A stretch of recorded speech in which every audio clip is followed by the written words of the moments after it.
debate mes organizatorëve dhe protestuesve për krijimin e një kuvendi kombëtar.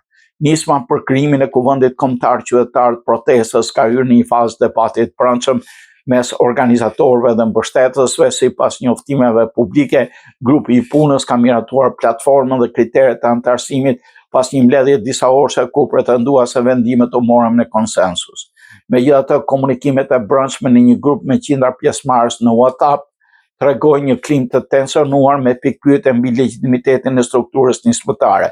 Disa prej pjesëmarrësve kanë ngritur shqetësime për mënyrën se si është formuar grupi organizues, duke kërkuar sqarime mbi përzgjedhjen e tij dhe transparencën e procesit.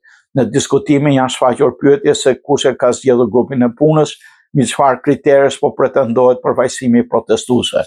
Nga ana tjetër, mbështetës kanë sqaruar se grupi i punës ka vetëm rol përgatitor dhe se kuvendi nuk është formalizuar, duke theksuar se pjesëmarrja ka qenë e hapur për të gjithë të interesuarit. Megjithatë, debati ka vijuar me tone të forta ku disa pjesëmarrës kërkojnë fokus tek objektivi.